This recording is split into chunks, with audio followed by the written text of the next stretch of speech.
going to start the program shortly. And before we start bringing the students up here to showcase the work that they put a ton of time and effort into, I wanted to give you guys a little bit of a lens into what went on to make these amazing presentations happen. First off, I think it's really important to recognize that exactly 1 month ago today, Hamas terrorized not just the state of Israel, but the entire Jewish people. And I think tonight is really a testament to the fact that even though the war is not over, they're failing, because we have 10 amazing students who did really, truly unbelievable work. They're the future innovators and big thinkers and creative minds of Am Yisrael. They're going to go on to do amazing things, and we're so excited to showcase all of the hard work and everything that they've done in the Summer Scholars Program.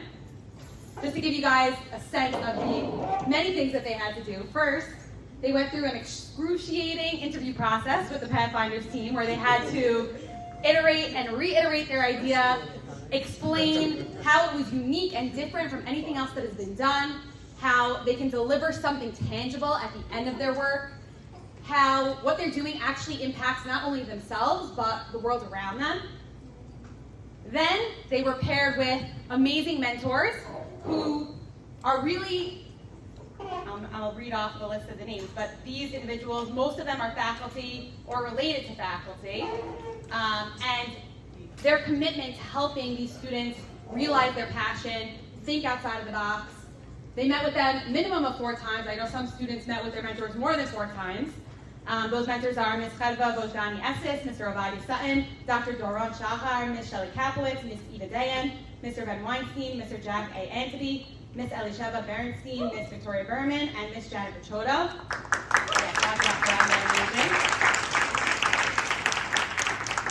They also had the opportunity to hear from 3 awesome speakers who helped them in their research, thinking about it in different ways. Our Director of College Guidance, Ms. Emily Madahidi, spoke to them about how they can think about their research in the lens of college.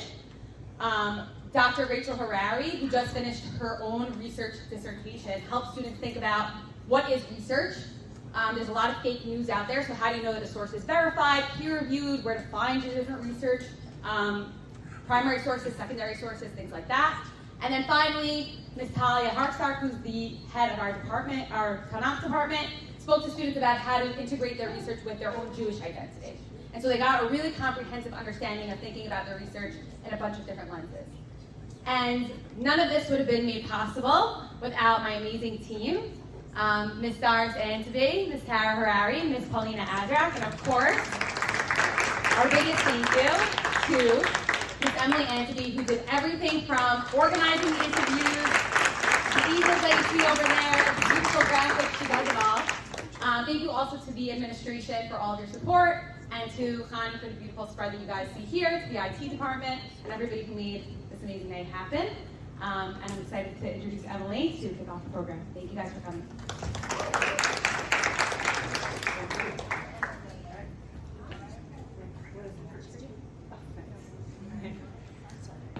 Welcome everybody to the Summer Scholars event. Before we get started with our lovely speakers of all the students who worked so hard to do things to showcase tonight, I do have a video from Rabbi Sklarin and Rabbi Beta, the head of school from Israel. They're very apologetic and they're not here tonight, but they're on the mission in Israel. So I have a video from them that they'd like to have a message to our Summer Scholar students. Shalom Yeshiva Flatbush. Rabbi Sklarin and I are in Israel, and that's the only thing that's stopping us from being with you tonight at the Summer Scholars Symposium. We're really proud of the work that everyone did, and we know that the scholarship that you've shown in this project is going to contribute to making a better world, which is what this fight is all about. Am Yisrael Chai. Thank you very much. While we're here in Israel, we know you wish you were here too. We also, a little bit, we wish we were with you. We're not, but we're with you in spirit and proud of everything you've done. Am Yisrael Chai. Great. So Thank you to them for sending that over to us. And without further ado, we will get started with our speakers. So our first student tonight is Mr. Oren Garber.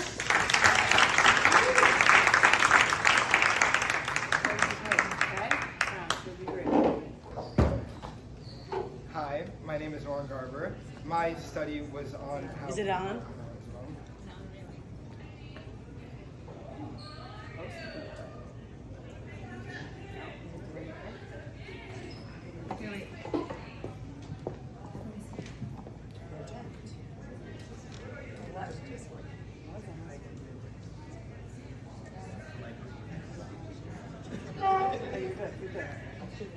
Technical difficulties, we're back. Hello. Hi. My name is Oren Garber, and my study was on how video games affect mental health both in a positive and a negative way. My background was basically a lot of my friends and people that I know who suffer from depression and other mental illnesses. They come to video games as their outlet. They like it. They see it as their sort of means of relaxation. So I decided to put my time and effort into seeing why that is and how we can better make that available to people and other aspects of life. So the benefits I found were that cooperative games and puzzle games improve mental health and they improve cognitive growth. It improves cognitive growth because the puzzle games it helps people grow and it helps people solve problems instead of relying on others or other issues. The cooperative aspect basically helps people come together, talk about their issues and other means of aspects. There are many downsides to video games though, like people say violent tendencies, a lot of like negative aspects. They might spend too much time. There are negative aspects, but me personally, I think the good outweighs the bad if it helps people relax and if it helps people find an outlet for their issues. The thing I want to bring to Flatbush and the thing I am representing while doing the study is my plan is to bring a mental health awareness week to Flatbush. It basically means that throughout the first week of April, the school is planning on having an event, bringing many different speakers who, thanks to the Pathfinders department, I have talked to them and they said they were willing to come in and provide not only video games as an outlet, but a bunch of other ones such as sports, nutrition, and art.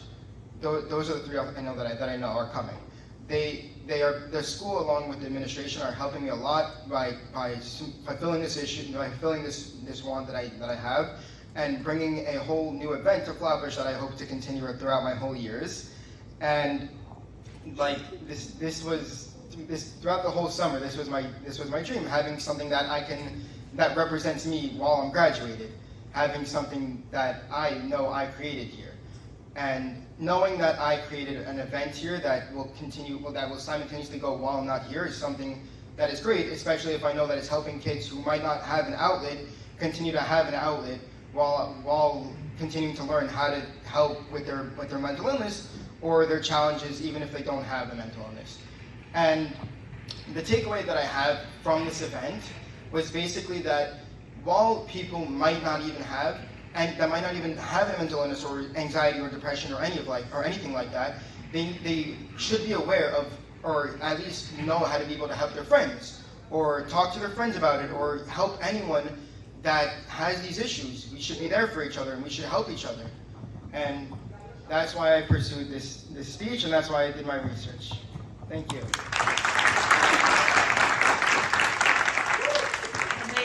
Amazing. I'm so excited to help Oren continue, the Pathfinders team continue to make that dream a reality of what he worked on over the summer. Our next speaker and performer is Linda Bennon.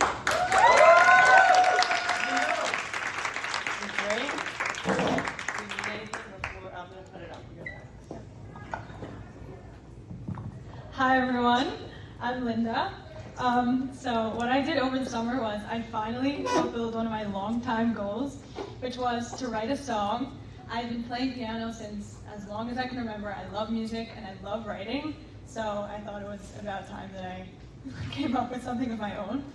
But the process wasn't as easy as you might think it was. I really struggled to come up with something that I thought was like a perfect song, but it took me a while to realize that that doesn't really exist. And I had several meetings with Miss Pachotto over the summer, just like grinding and trying to come up with lyrics and a melody that I liked and a chord progression that I liked, but it was really difficult. And I finally came up with something that I liked. It was a bridge to the song that I wrote.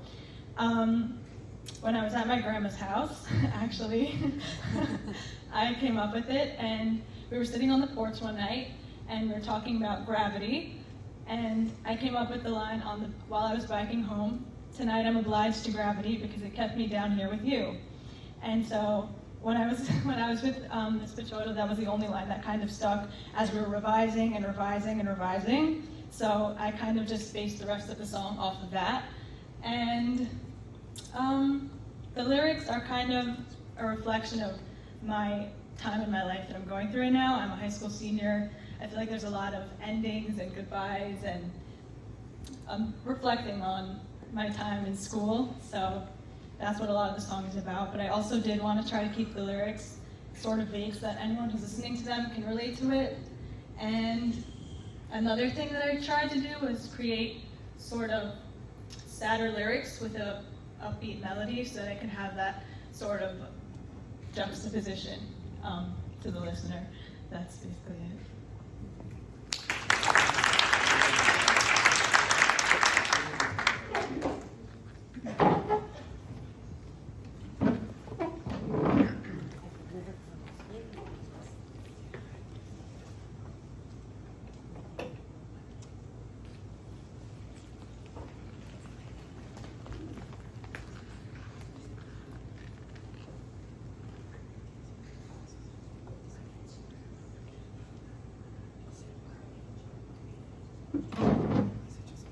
Is this working? Yeah. Okay.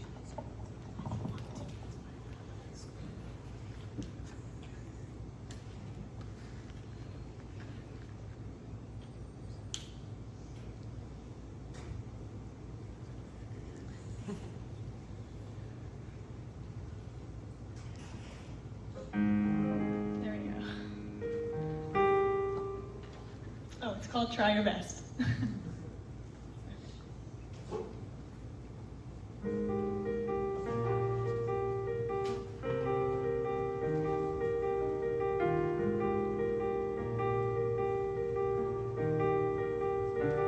I wanted to stay there before every word felt like goodbye. I remember the laughter coming from the house while I stood outside. And yesterday I thought about the girl inside of me. I wonder if she'd recognize my face. We haven't spoken in a while. It's hard to go about my day pretending everything is always fine, because there are so many things that I would have said, like I'm missing in the blues with you, and was it all in my head? And I try and I try and I try, but you had one foot out the door. And so we remain there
that kept me down here with you. Said you don't need to try, I'm already on your mind.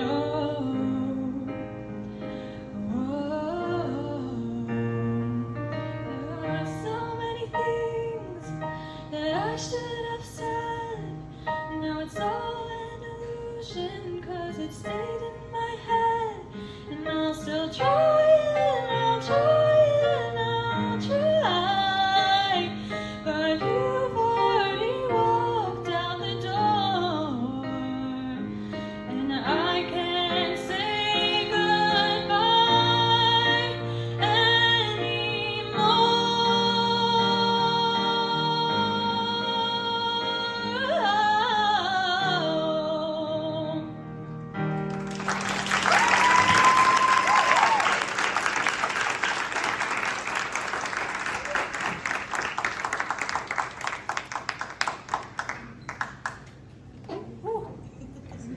I'm speechless after that. I don't know about you guys. Wow, unbelievable. I'm so proud of you, Linda. Congratulations. That was beautiful. On to our next speaker, we have Joseph Towell, who is going to come and present his work.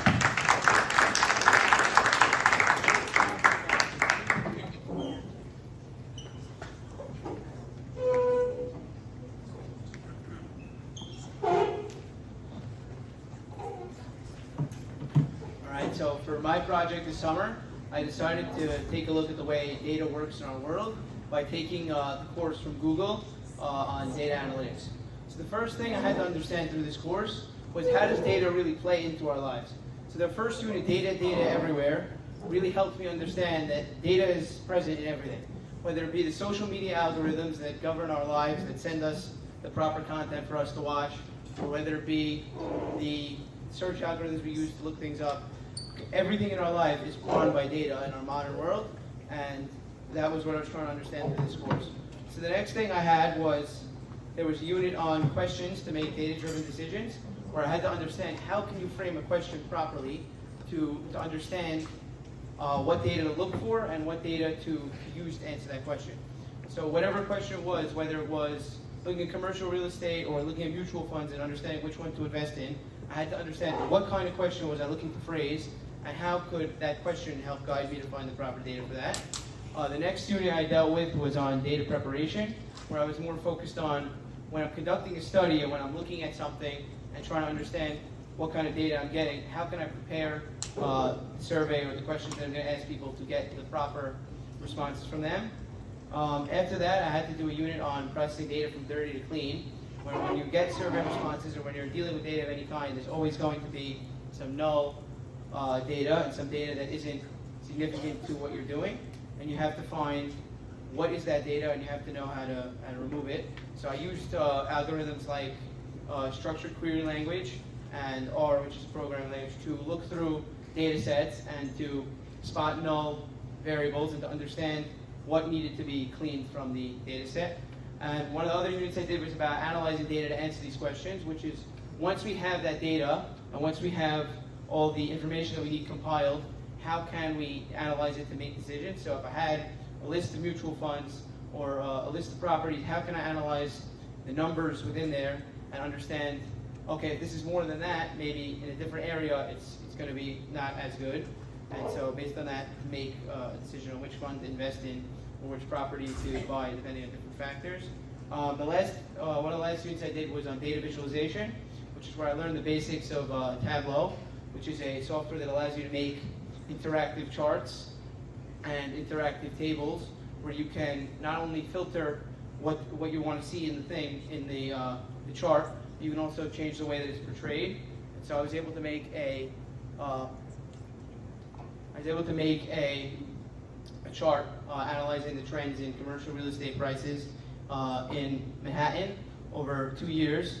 And when I was able to, through Tableau, you were able to filter out which neighborhoods to look at and which segments of investments to look at. And that was very interesting. And then the last thing I did was a unit on a language called Pandas, which is in Python, where you're able to learn how to filter the data using another programming language.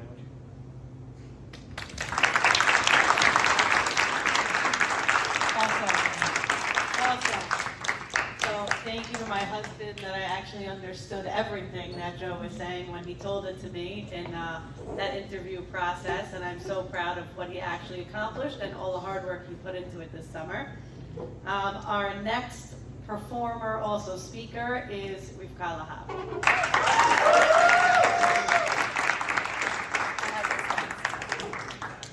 Hi everyone, my name is Rivka. I'm a senior, and I really love science and I really love music, so I figured the best thing for me to do this summer was to research the physics of harmony. I can control this, not Joe. You sure? No, Okay. All right. Yeah, gotcha. Okay. So just to cover some fundamentals, basically, sound is caused by vibrations, which most of you probably know. So, like guitar string, it vibrates. What that vibration actually does is it creates areas of compression in the air. So there's areas where the air particles are more compressed together, and there's areas where they're less compressed together. Those are called compressions and rarefactions. Now, you can plot that kind of area of like high pressure and low pressure as something that looks like a sine wave, which I'm sure you're all familiar with. And so the higher points on the sine wave are the compressions, and the lower points are the rarefactions. And so it's measured in the frequency that it's measured in, like the unit, is hertz, which is cycles per second. So different frequencies can be played simultaneously to create different types of harmony. And sometimes they sound constant together because the top. No, I'll show you. I mean, no, we can't load the audio. Here, let me be on it. All right, so sometimes they can sound really nice together like this. But they can also sound really bad together like this. So my kind of research question was, what about those sine waves causes consonance versus dissonance when you play two frequencies together? So when you're adding two sine waves together, the combined period of those two sine waves is equal to the least common multiple of the periods of the two waves that you're adding together. So the period is the inverse of the frequency. The period is like the amount of time that it actually takes to complete a full cycle. And so when you're adding them together, it's the combined period is the least common multiple of the original periods of those two waves. So if you see, we're adding together here something that has around the period of 6 and something that has around the period of 4. And the least common multiple of 6 and 4 is 12. And so this combined sine wave has a period of around 12. So those two sine waves combined really easily because the relationship between the two periods was simple. It was a 2/3 ratio between the two periods, and that equals to a 3/2 ratio between the frequency because it's the inverse. And that was the first interval. Intervals when you play two different notes together. That was the first interval that I played before, the one that sounded really nice. And so whenever the interval between the frequencies, whenever that ratio is really simple, it means that it's easier to combine, which means that the combined period is shorter, and then it sounds really nice together. So the simpler the ratio between two frequencies, the more pleasant the two notes will sound together. If you're a musician, I wrote a chord progression. I didn't listen to it at all. I wrote it down all on paper, and then once I had a complete song, sort of, I played it on the piano. I listened to what it sounded like. It was a little funky, but I made a song out of it. I wrote a melody and lyrics, so that's what I'm going to perform for you.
but something is missing, one instead of two. The things I love feel empty when I do them without you. Your handwriting stayed in a corner of my mind, and now I'm grasping at a melody I just can't seem to find. You made up so much of me, and now that you're gone, I don't know who I am or where I belong. 'Cause something is missing, one instead of two. The things I love feel empty when I do them without you. Your handwriting stayed in a corner of my mind, and now I'm grasping at a melody.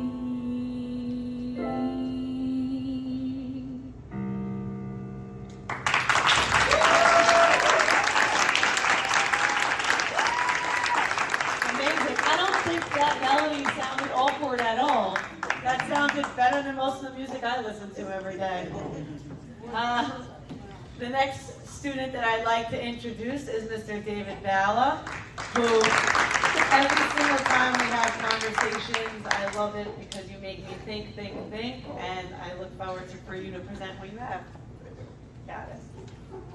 Okay, so to feed my obsession for philosophy, I don't actually have a slideshow, so we can just take this one down. Anyway, so to feed my obsession for philosophy, I decided to write a series of dialogues because I wanted to read Platonic dialogues at that point. I figured I might as well do this in a dialogue. So for Summer Scholars, what I did was I chose. Okay, so preface. These dialogues are set in a school in Brooklyn. Unofficially, it's a yeshiva, but I didn't want to talk about the religion part too much in the main body. I'll get to it. Anyway, so there are 6 kids. They are, the names are really awkward, by the way, I'll explain to you why. Cain the Kantian, Ulysses the utilitarian, Steve the Stoic, Harry the hedonist, Emile the empiricist, and the other one escapes me. Whatever. Anyway, so I chose 6 kids. And yes, Ryan the rationalist. Anyway, so what I did was, I heard a lot of my friends complaining about the ethics class we have at the school because they thought it was really stupid and unnecessary. And so the first scene of these dialogues is all the kids walking out of ethics class and being like, this was the stupidest class I've taken this entire year. I don't know why. I don't care about Geiges or his stupid invisible ring. Anyway, so they are really not impressed with like the lofty, stupid, impractical ideas of philosophy because it just doesn't apply to them. What they engage in is like the practical stuff. So the formula for each dialogue was basically something would happen, two people would disagree, and then they talk about it philosophically. So for instance, this is my shortest dialogue, so I'll like recount it to you in a paraphrase version. So one of the kids gets a text message from it's Ryan. Ryan gets a text message from this one guy, and he's saying Lashon Hara about another kid. I don't call it Lashon Hara, I just call it like slander. But whatever, anyway. So he's talking Lashon Hara about another kid. And then he's like, oh my god, I didn't want to hear this. And then the other kid's like, fine. The kids get on a Discord call later. And Ryan's like, I heard this other kid talking bad about another, I vehemently disagree with it. Like, really, I think it's horrible that he did that. And everybody agrees, but then they start agreeing for different reasons. Like, for instance, the utilitarian is like, yeah, what if it gets back to him? That would suck. But then the Stoic is like, it doesn't matter whether or not it gets back to him, it's just wrong. And so then they argue it out. And that's basically how it works. They come to the consensus that, you know what, I'll just explain it briefly. So, they basically, so Ulysses says, something's only wrong if it harms somebody. And it'll only harm him if it gets back to him. Therefore, it's only wrong if it gets back to him. And then Steve is like, yeah, I don't think you actually think that. Because like, what if somebody took a really embarrassing photo of you, but only shared it with like his friends, but it never got to you? Because it never left that chat. Is it still wrong? Like, yeah, it feels wrong. Why does it feel wrong? Well, you violated my privacy, and like, you should respect me more than that. Yeah, but like, it never got back to you, it never harmed you. Is it still wrong? Yes. Oh, well then obviously, wrong doesn't necessarily mean harm. Stuff like that. Although the swim was very short. I do use a lot of jargon in the work. So there will be something like the problem of evil, or the harm principle, or I'll state like a method that this one philosopher used to derive right and wrong, and then I put it in little footnotes more towards the beginning, like, oh, I'm defining this, I'm talking, this is, and then give like a paragraph of explanation, and then that's it. Okay, and then that's it. So the reason why I made this thing, a couple of reasons. One, I wanted to make it because I just thought it'd be fun. Secondly, I thought it'd be very informative in a sense because it's everyday things that through everyday things I could explain like the harm principle or the problem of evil or like why things are wrong and have people think about like the things they believe.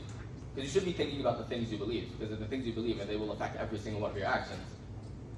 Should be somewhat consistent, normal, founded beliefs. And thirdly, I wanted to show people that philosophy is not just pretentious people in like black turtlenecks carrying a notebook everywhere, and it's more like a pursuit for truth and a love of knowledge and a love of the method of getting knowledge and not taking people's word for granted. And not taking people at their word, but actually thinking about and being your own person up there. Have your own ideas up there. Have reasons for the things you believe. And that's why I wrote the book. Full disclosure, the book is in its draft form. And so you could read it, but it's very jargon heavy and slightly pretentious, and like it's not fully done. I also wrote a section afterwards, after each dialogue, discussing like, oh, what are the halachic ramifications of these things? Because I wanted to show the Jewish perspective, because at the end of the day, if you believe in the Torah, you do believe that it's like true, and you believe that it's a guide for life. And so, while yes, we have our own ideas, God's right about it. So yeah, that's what I wrote. Awesome. So, just like David said, on the table are books that I printed of everybody's work from this summer. So if anyone's interested in reading David's work, he's the first one in there. He wrote about 100 pages of all of these dialogues, and everybody's work is also in there as well. So please remember to take a copy home to show other family members and everything of that sort. On to the next one, we have Miss Sarah Sheetsweet. Come up.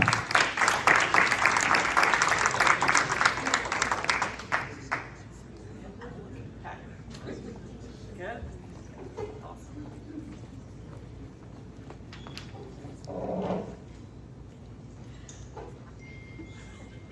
Bilingualism. The ability to speak and understand two languages is a valuable skill that offers many mental, cultural, and educational benefits. Over the summer, I embarked on a research journey with the help of my mentor, Mr. Weinstein, to explore bilingualism in depth. This process paper details my research and the making of my website that serves as an understandable guide for parents considering raising bilingual children. drawing from my own experiences as a French-speaking child and newfound knowledge.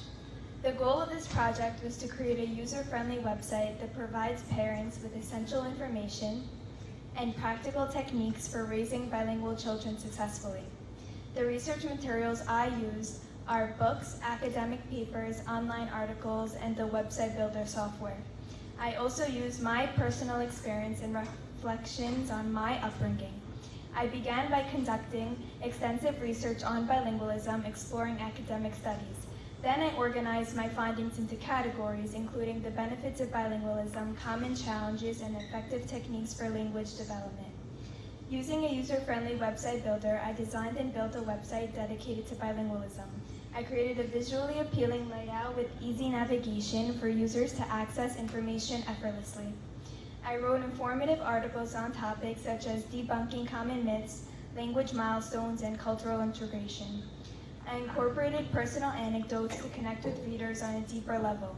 I added a series of practical tips and techniques for parents to use, emphasizing language exposure and consistency. I provided resources for helpful books, apps, videos, and websites. I gave relevant online resources throughout the website to provide readers with further reading and verification of the information presented. This project allowed me to combine my personal experiences with thorough research to create a valuable resource for parents navigating the complexities of bilingualism. Raising bilingual children is a rewarding but challenging journey, and my website aims to empower parents with the knowledge and tools necessary for success. I hope to help future generations of bilingual families provide their children with the gift of language and cultural diversity.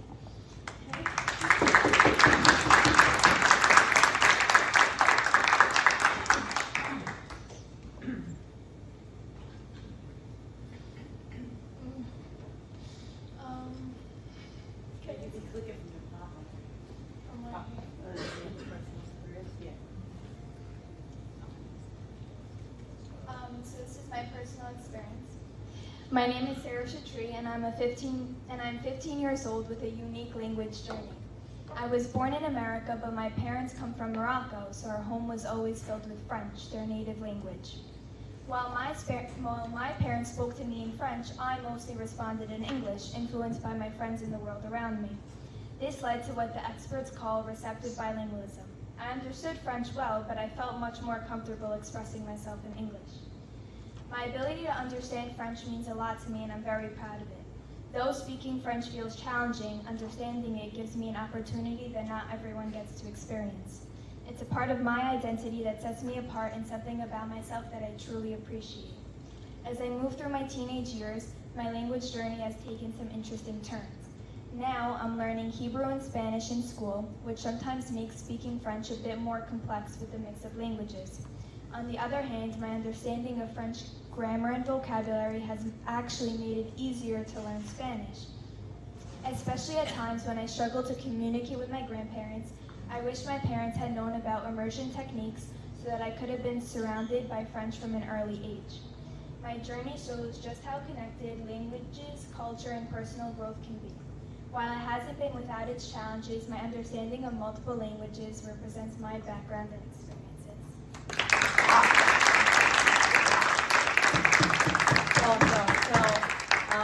I have to say that after seeing this website at the end of the summer, I personally went up to my husband and I said, okay, which language are we choosing?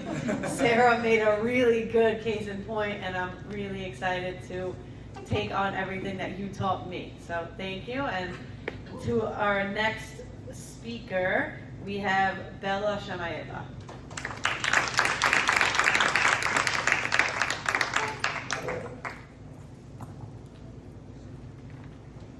Hi everyone, I'm Bella Shamayeva, and this summer I spent researching on how COVID-19 impacted the consumer behavior trends of fast fashion consumers. So we all know that COVID-19 was something, I guess you could say, special. It really changed a lot of the way that how normal life functioned and worked. But what it had on the impact it had on the economy was something very unique.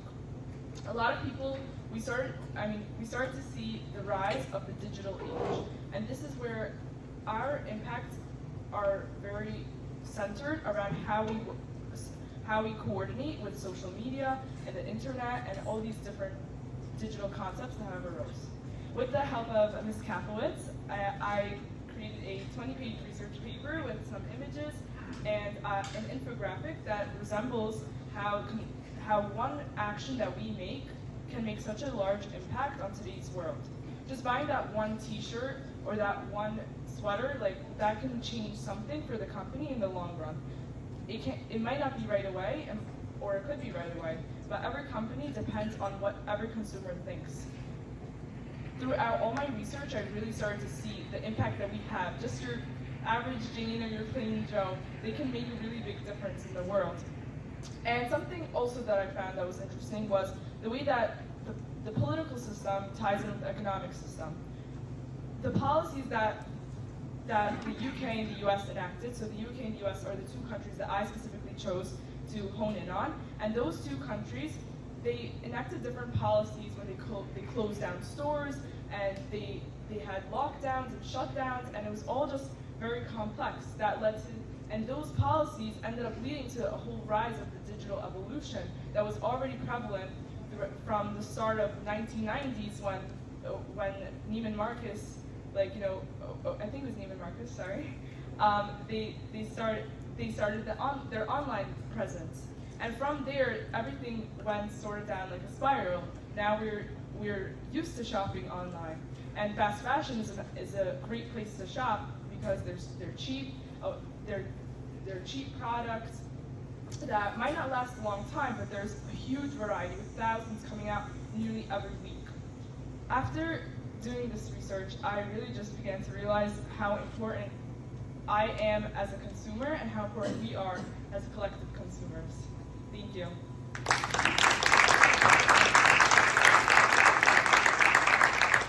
Amazing. When Bella presented this topic, it reminded me how much I loved my consumer behavior class in college, and reading her work really, it makes me think. So I hope that you guys enjoy reading her work as well. Next up is Rachel Salama.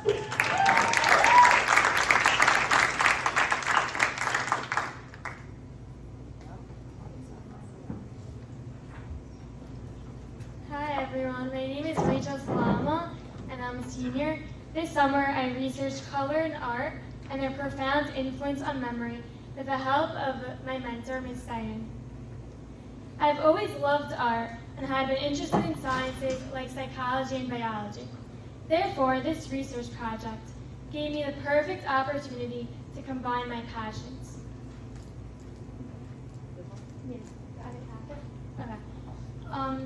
So I thought I researched the influence of color and art on memory, and I thought that it's important to understand color science and brain science before I get into it.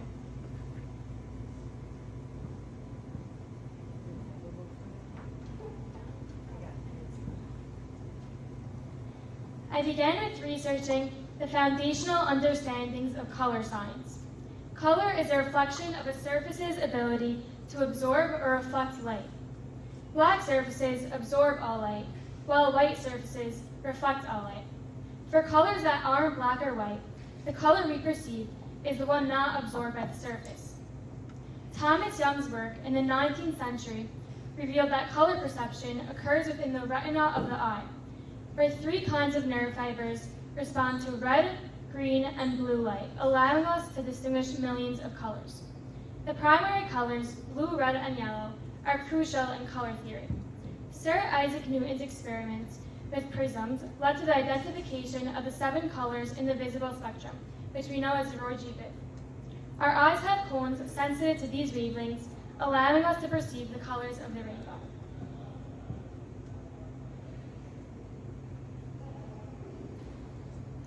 One interesting discovery was the physiological connection between color and our bodily functions. Exposure to specific wavelengths of light, particularly blue and green, can affect hormones released by the hypothalamus, impacting mood, heart rate, alertness, and circadian rhythms. This explains why color and light can influence various aspects of our well-being, from seasonal affective disorder to sleep quality.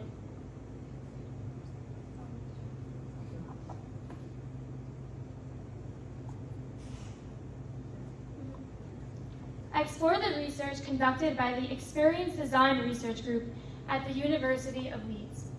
Their unique lighting system, capable of flooding a room with colored light of any specific wavelength, allowed them to evaluate the effects of light on human behavior and psychology. Their research revealed that different colors had a small but distinct impact on heart rate and blood pressure, with red light increasing heart rate and blue light lowering it. To comprehend how color affects memory, I also researched the basics of brain science and memory models. Our brain, a complex network of interconnected neurons and glia, constantly adapts and changes in a process called neuroplasticity. Memory, the mental process of encoding, retaining, and retrieving information, is shaped by our experiences.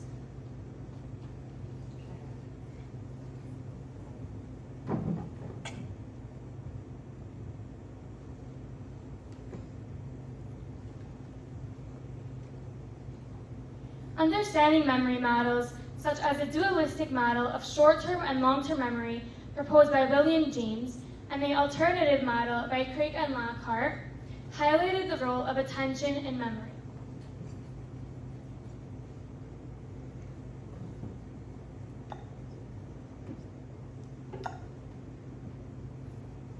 Attention increases memory performance in terms of recall rates and reaction times, and color has the potential to grasp attention and consequently improve memory performance. Emotional arousal is also proven to help improve memory. Colors enhance memory because they are emotionally arousing. We know that because we associate colors with emotions. For example, many of us associate red with anger and blue with trust, or black with death.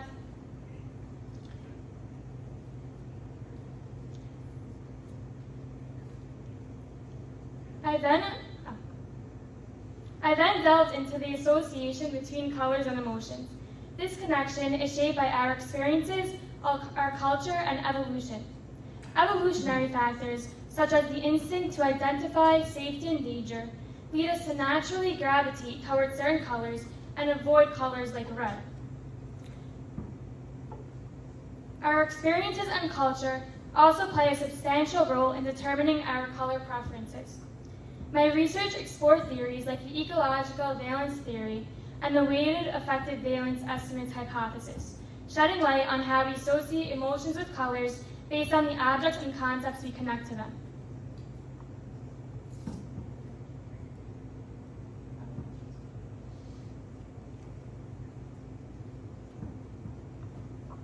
I also researched practical applications of color in art in various aspects of life, including education, marketing, and sports.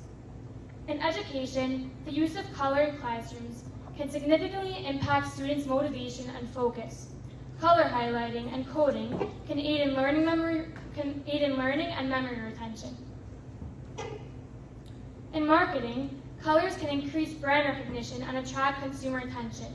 In sports, the choice of team colors can impact players and opponents' performance, with different colors eliciting different psychological responses. As part of my research, I conducted an experiment to directly investigate the impact of color on memory retention. I divided participants into two groups. I showed color paintings to the first group, and the same paintings in black and white to the second group.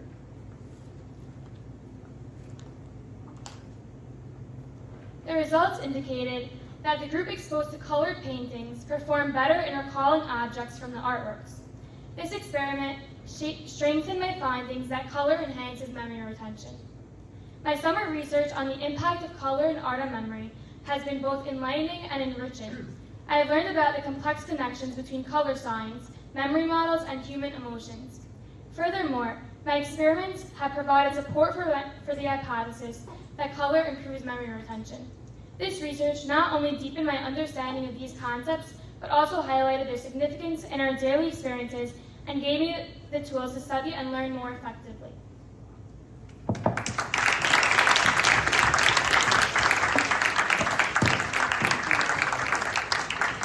I know that I'm looking forward to this weekend, looking at the book and doing these experiments with my family. So this is awesome. Rachel made all of her paintings. She painted these herself. So show them around. Do your thing.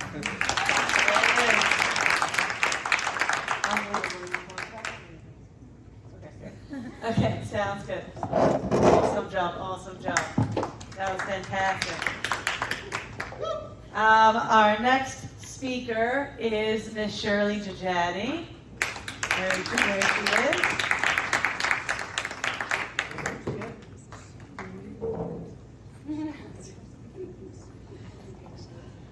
Hi, I'm Shirley Jajadi, and for the first time, I can proudly say that I am a writer.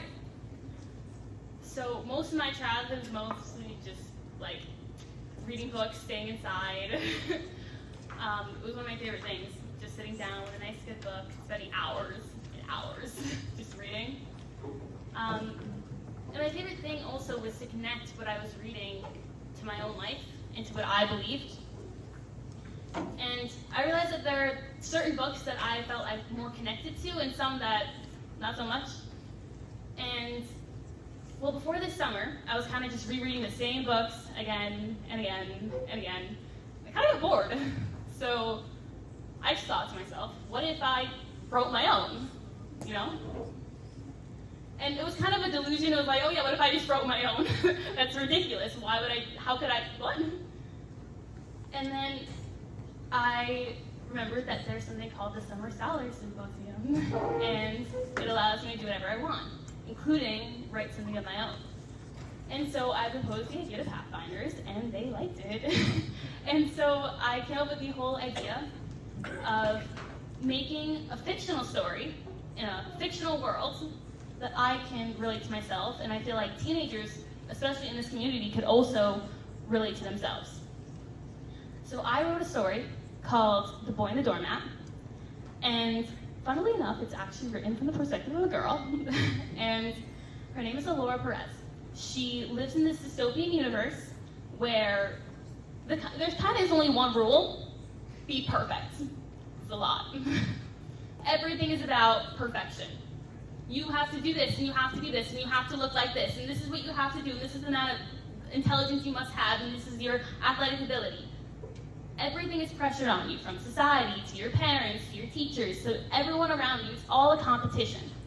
Because at the end of the day, your whole entire adolescence, everything you're growing up to, is leading up to you becoming an adult and people evaluating you. People saying, you're good enough, you're perfect.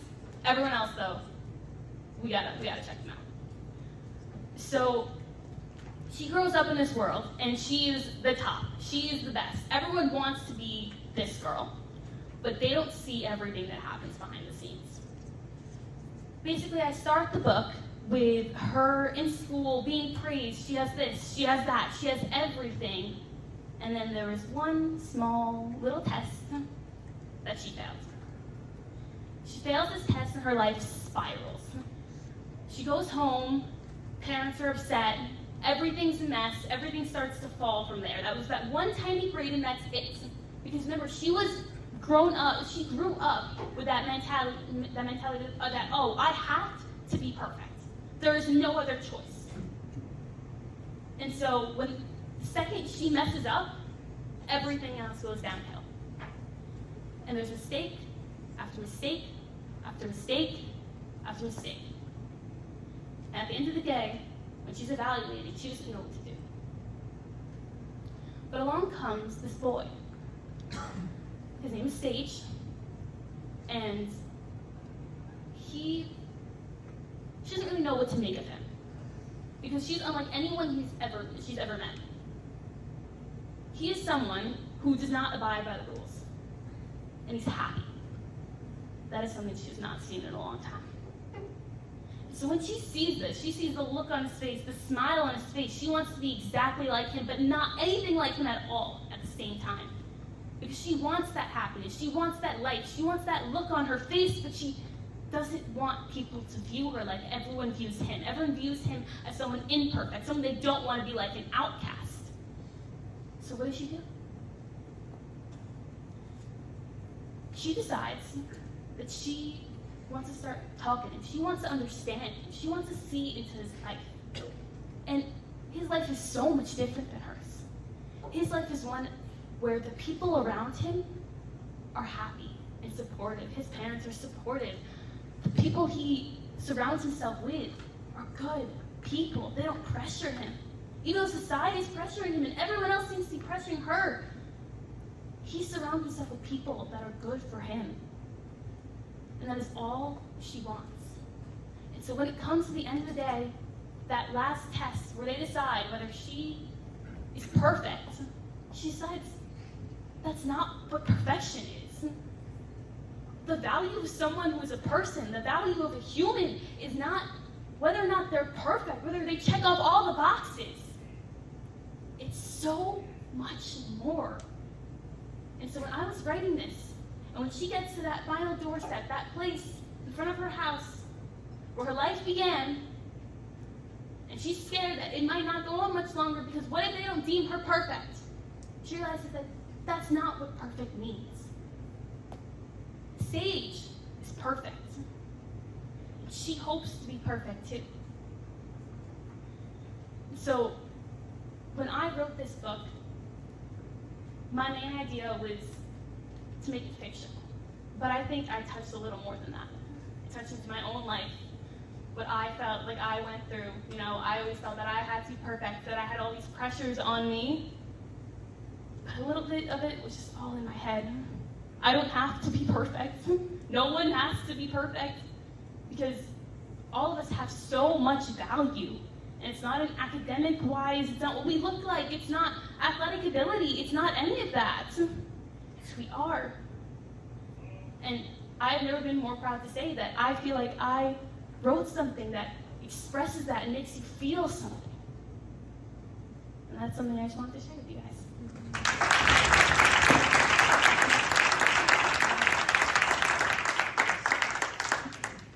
Shirley, your imperfection makes me proud. And I know that she told us a lot about the book, but the book that she wrote is also printed, and I don't read, but I will read this. Anything with your name on it, Shirley, for the rest of my time, I will read, because you're amazing. And last but not least, Mr. Ezra Harari.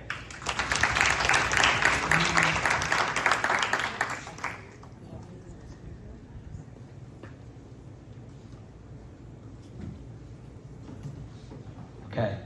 Hi, everyone. It's great to see you all. So, my name is Ezra Harari. I'm very interested in two things, business and psychology. So I wanted to create a project that finds overlap between these two subjects.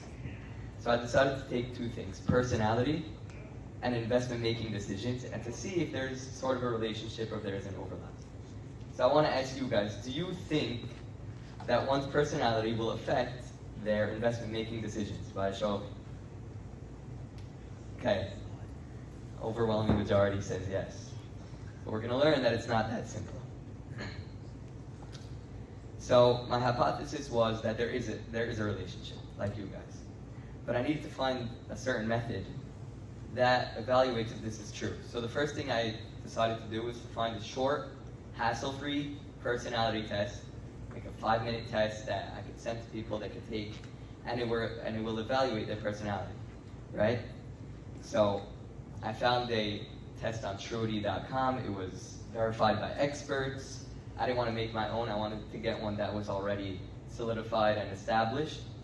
So I found this Truity.com test, and it gave me a test that tests 5 traits in a person: openness, conscientiousness, extroversion, agreeableness, and neuroticism. So now that I had the evaluation of, now that I had an evaluation of these 5 traits, right? I had that test, and I needed to create the other part, right? There was the personality part and the investment part, to see how one would invest their money in the stock market, mutual funds, etc. So I created an investment test with 2 parts to it. One that asks questions on hypothetical scenarios. and a second one that asks reality questions, what the person actually does in their portfolio. So I'm going to give you guys an example of the hypothetical question, and I'm going to see what you guys answer.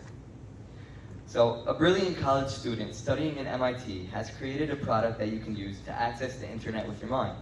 You can search the web and even order pizza by simply putting this device on your ear. The student does not have an established company yet, nor does he have the ability to mass produce this device. However, he does have a patent. He wants you to join him in finding the best way to make profit from his innovation. Now, what would you do assuming you're a wealthy investor seeking opportunities outside the stock market in private equity? A, would you find investors to be able to mass produce the product and then help the student start an artificial intelligence company? B, try to monetize the patent by offering it to some well-established AI companies. C, you yourself will invest and seed the product. Or D, don't get involved. So, those of you who would try to find investors to mass produce the product and then help the student start his own AI company, raise your hand. Okay? Those of you who would try to monetize the patent by offering it to some well-established AI companies. And those of you who you yourself will seed the product. Okay? Wow. And who would not get involved at all? Okay. The truth. So I wanted to. So my whole hypothesis was like this. So I mentioned the 5 traits. Now, if my personality test, if the results came back and said this person has is very open, a very high frequency of openness in their behavior, I would assume that if they're very open, then they would choose the option of they themselves will see the product. So, okay, so I had to find subjects to take this test. So I'm just going to give you guys some demographical information. The population ranged from 16 years old to 70 years old. They were from various professional fields: real estate, e-commerce, finance, education, software development, and more. Happens to be that most subjects were real estate professionals, and 53.3% of the subjects were married and or have kids. So anyway, I gave them the test, I gave them the personality test and the investment test. So now that I had the results, what was I going to do? I had to analyze it. So I created a method with my mentor. I'm not going to go through the details, you guys can check that in the booklet, but we used quantitative analysis to see, and we would cross-reference the answers that they gave to the investment questions to their personality and see how they relate. So after cross-referencing them and doing the analysis, we found that 70.5% of the answers given by the sample population were related to their personality traits. Now, although this high percentage could be used to theorize that behavioral traits are a significant part of investment making decisions, a larger sample size would be the next step. Meaning, I didn't have such a large sample size, so I couldn't really come to this conclusion, right? Even though 70.5% of the answers were in fact related to their personality, I couldn't draw this conclusion. So I needed to find other studies that would back this up. So I found one study that found that investors who are more open to experience are more likely to hold stocks in companies that are considered to be innovative. So this finding suggests that openness to experience may be a predictor of investment in new and innovative companies. So when I found this, I was able to validate 2 aspects of my study. The first thing was I correlated answers that had to do with innovation to the trait of openness. So I validated that with this study, like the question I gave you guys about the AI company. And B, it also validated that openness, along with other traits, are proven to have an influence on the way people make decisions, specifically investment making decisions. Then I found another study. It was one of the most comprehensive reviews of research on the relationship between personality traits and financial decision making. The study found that the big 5 personality traits, which were the traits that I mentioned to you before: openness, conscientiousness, extroversion, neuroticism, and agreeableness. Okay.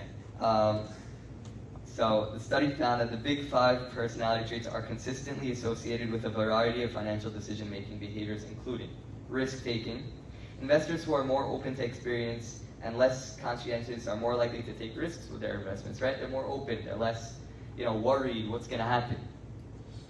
Number 2, asset allocation. Investors who are more conscientious are more likely to be diversified in their portfolios. And the third thing I found is spending habits. Investors who are more agreeable and neurotic are more likely to spend impulsively. So this study basically also found that the relationship between personality traits and financial decision making is mediated by financial knowledge and financial attitudes. In other words, so investors who have more financial knowledge and positive financial attitudes are more likely to make sound financial decisions, even if they have personality traits that are associated with riskier financial behaviors, right? So let's say their personality traits would cause them to make a bad financial decision. Their financial knowledge would limit that possibility. And if the more financial knowledge that they have, it would help them in making better investment decisions. So we could use these findings to potentially explain the 29.5% of answers that were not correlated with their personality traits, because it shows how financial knowledge can sometimes cause one to put logic over emotion, and they could put logic over their emotion and nature. So we could further clarify the study by saying that the extent to which these 5 personality traits cause one to make certain financial decisions is limited by your knowledge. So even though we did find a relationship between personality and investment making decisions, it only goes so far. It's limited. So that helped me came to a better conclusion. So the answer is, to the original question, is there a relationship? The answer is yes and no. Because there is a relationship, however, it is limited by one's financial knowledge. Thank you guys for listening. That's what I wanted to share with you guys today. Congrats, that was awesome. And does anybody have any questions for any of the students that presented tonight? Yes. You have a question for Ezra. Ezra, you have a question. Uh-oh. Easy question. It was like 20 people. Okay.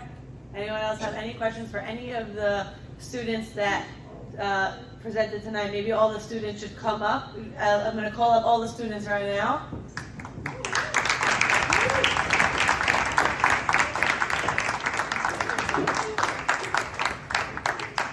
Guys, I'm extremely, extremely proud of all the work that you put in this summer.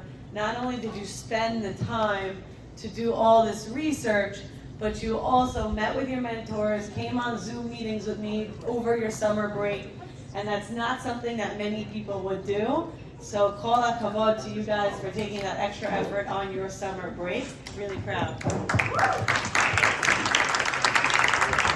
And we have a gift for you. Every student is going to get a gift from your mentors. Your mentors helped us choose a specific book based on what you researched. We'll just give them out. And thank you to my team for wrapping these in maroon and gold. Really appreciate it. Joe, I got you. Sarah, I got you. Linda, I got you. So these are gifts for you guys. To open, to read, to enjoy, and we're really, really so proud of you guys. And I see Rabbi Galbert saying, let's get a picture. So I'll get in the picture. But thank you all parents for coming and for really letting us have your children over the summer, even though you finally wanted them back. Thank you for letting us have them for just a little bit longer. And we're really proud of what they did this summer, and now I'm going to smile.